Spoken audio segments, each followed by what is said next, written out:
चलो बच्चों, let's read the question. The question says, suppose that the electric field amplitude of an electromagnetic wave is E naught equal to 120 Newton per coulomb and its frequency is nu, that is equal to 50 megahertz. The expression of E will be.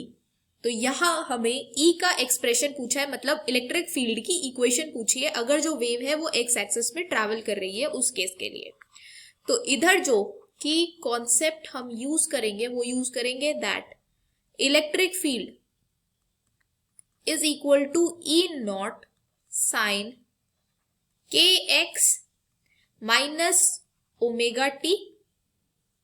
यहां हमने x इसलिए लिखा है because जो wave है वो x axis में travel कर रही है, और यहाँ नेगेटिव साइन के साथ ओमेगा टी इसलिए लिखा है बिकॉज ये पॉजिटिव x एक्सिस में मूव कर रही है।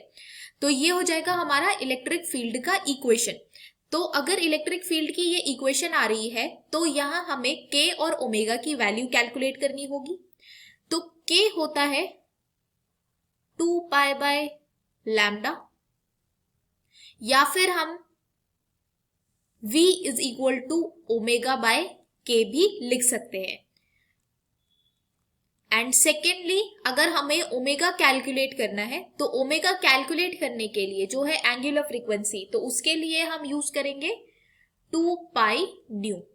ये न्यू फ्रीक्वेंसी है जो हमें 50 मेगाहर्ट्ज गिवन है।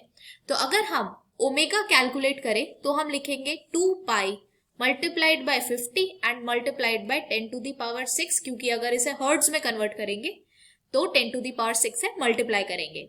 तो जो ओमेगा की वैल्यू आ जाएगी वो आ जाएगी 3.14 into 10 to the power 8 radian per second. तो ये आ गया हमारा ओमेगा।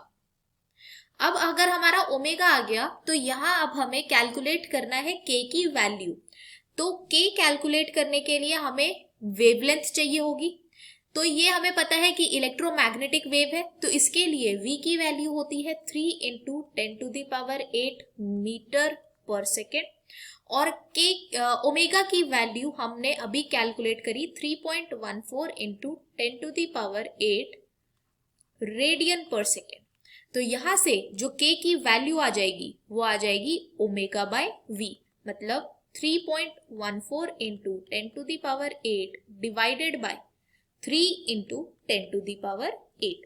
तो ये वैल्यू आ गई हमारी 1.05 रेडियन पर मीटर। तो ये आ गया हमारा k की वैल्यू। अब हमने ओमेगा और k दोनों चीजें यहाँ कैलकुलेट कर ली है। इक्वेशन में इसको पुट करें तो हमने बोला था that electric field is equal to E naught sine K X minus omega T. और अगर हमें डायरेक्शन बतानी है इलेक्ट्रिक फील्ड की तो हमें ये बोला गया है दैट v की जो डायरेक्शन है वो है x एक्सिस में, मतलब आई कैप। तो v, b एंड e मतलब speed of electromagnetic wave, magnetic field and electric field.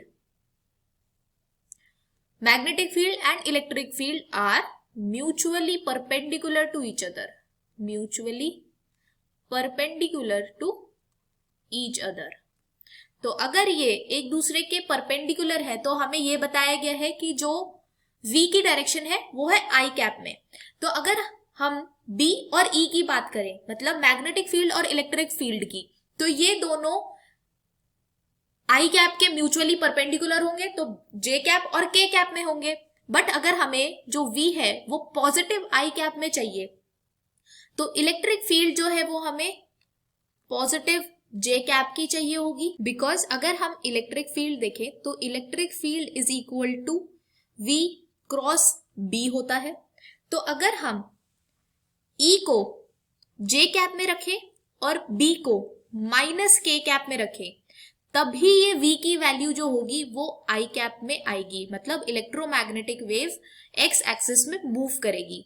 तो इलेक्ट्रिक फील्ड जे कैप में होगी, तो हम यहाँ इसके साथ जे कैप ऐड कर देंगे। तो अब अगर हम यहाँ इलेक्ट्रिक फील्ड की इक्वेशन लिखे तो हम लिखेंगे 120, क्योंकि पीक वैल्यू ई नॉट वो हमें गिवन है 120 न्यूटन पर कूलम, साइन के की वैल्यू हमने कैलकुलेट करी 1.05 radian per metre, multiplied by X, because जो इलेक्ट्रोमैग्नेटिक वेव है वो एक्स एक्सिस में मूव कर रही है, माइनस ओमेगा की वैल्यू हमने कैलकुलेट करी 3.14 into 10⁸ radian per second and multiplied by T in J cap. तो ये आ गई हमारी इलेक्ट्रिक फील्ड की इक्वेशन।